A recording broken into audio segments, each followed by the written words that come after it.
Hi friends, எல்லாருக்கும் வணக்கம் and welcome back to Subhiyum NAANUM. இன்னைக்கு நம்மளோட சேனல்ல வீட்ல சூப்பரா banana halwa எப்படி பண்ண போறோம்னு பார்க்க போறோம். இதுக்கு வந்து கொஞ்சமான ingredients தான் தேவைப்படுது.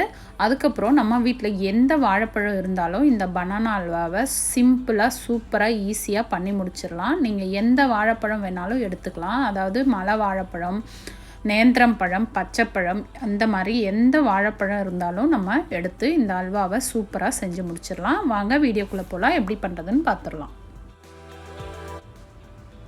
இன்றைக்கி எங்கள் வீட்டில் சிறு வாழைப்பழம் தான் இருந்தது. அதை வந்து நான் இந்த மாதிரி பீஸாக கட் பண்ணி மிக்ஸி ஜாரில் ஆட் பண்ணிக்கிறேன். ஆட் பண்ணிவிட்டு இதை வந்து நல்லா ஃபைன் பேஸ்ட்டாக நம்ம அரைச்சி எடுத்துக்கணும். எந்த வாழைப்பழ துண்டுகளும் இல்லாத மாதிரி நல்லா இந்த மாதிரி ஃபைன் பேஸ்ட்டாக அரைச்சி நீங்கள் எடுத்துக்கோங்க.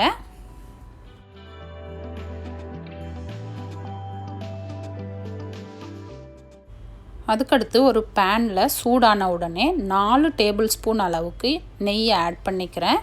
கொஞ்சம் நிறையவே நெய்யை ஆட் பண்ணிக்கோங்க. அப்போ தான் நமக்கு அந்த பனானா நல்லா குக்காகி வரும். நெய் சூடான உடனே நம்ம ஃபைன் பேஸ்ட்டாக அரைச்சி வச்சுருந்த பனானாவை இதில் ஆட் பண்ணிக்கலாம்.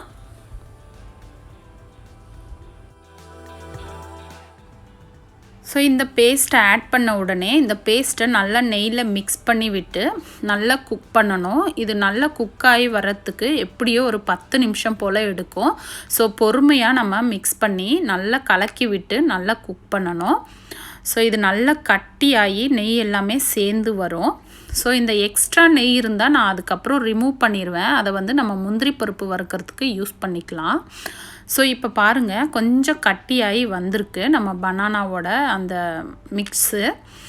ஸோ இந்த மாதிரி கட்டியாகி வரணும். இன்னும் கூட இது நல்லா கட்டியாகும்.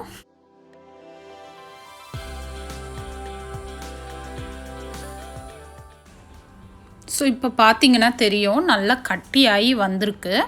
இந்த அல்வா பண்ணுறதுல இந்த மிக்ஸ் பண்ணுறது தான் ஒரு கஷ்டமான விஷயம். இப்போ பாருங்கள், இந்த மாதிரி நீங்கள் கையில் எடுத்தீங்க அப்படின்னா ஒட்டாமல் வரணும். ஸோ இதுதான் இதோட பதம். ஸோ இப்போ இது நல்லா குக் ஆகிருக்கு. இந்த ஸ்டேஜுக்கு வரத்துக்கு ஒரு 10 நிமிஷமாவது நம்ம மிக்ஸ் பண்ணிக்கிட்டே இருக்கணும். ஸோ அதுக்கப்புறம் இந்த நெய்யை நான் ரிமூவ் பண்ணிடுறேன். எக்ஸ்ட்ரா நெய் இருக்கிறத இதை நம்ம முந்திரி பருப்பு வறுக்க நம்ம யூஸ் பண்ணிக்கலாம் லாஸ்ட்டில்.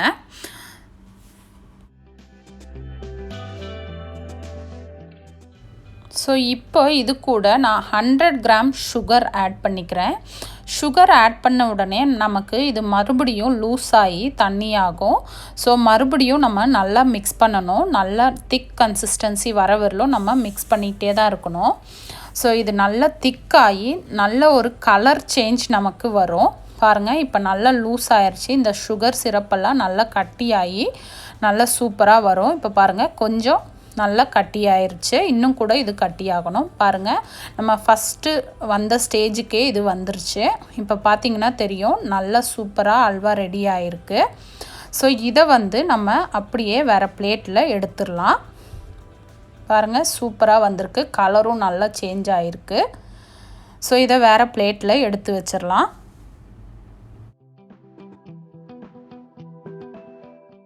ஸோ இப்போ அதே பேனில் நம்ம எக்ஸ்ட்ராவாக எடுத்து வச்சுருந்த நெய்யை ஆட் பண்ணிவிட்டு முந்திரி பருப்பு சின்ன சின்னதாக ஆட் பண்ணிவிட்டு இதை நல்லா ஃப்ரை ஆன உடனே நம்ம எடுத்து வச்சுருந்த அல்வாவும் இதில் ஆட் பண்ணி இந்த முந்திரி பருப்போட மிக்ஸ் ஆகிற மாதிரி நல்லா மிக்ஸ் பண்ணிக்கோங்க.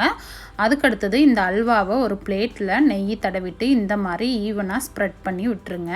ஸோ அவ்வளோதான். இது ஆறின உடனே நமக்கு பிடிச்ச பீசஸாக நம்ம கட் பண்ணிக்கலாம். ஸோ பாருங்கள், சூப்பராக இருக்குது. இப்போ கட் பண்ணி காமிச்சிருக்கேன். பாருங்கள், நம்ம அல்வா சூப்பராக ரெடி ஆகிருக்கு. அவ்வளோ டேஸ்ட்டாக இருந்தது. இது குழந்தைங்களுக்கு ரொம்ப பிடிக்கும். பனானா அல்வான்றதுனால சூப்பராக டேஸ்ட்டாக இருந்தது. கண்டிப்பாக இந்த ரெசிப்பியை உங்கள் வீட்டில் இந்த மெத்தடில் ட்ரை பண்ணி பாருங்கள். ட்ரை பண்ணி பார்த்துட்டு எப்படி இருந்ததுன்னு கமெண்ட் பாக்ஸில் கமெண்ட் பண்ணுங்கள். மறக்காமல் நம்ம சேனலை சப்ஸ்கிரைப் பண்ணிக்கோங்க. தேங்க்யூ.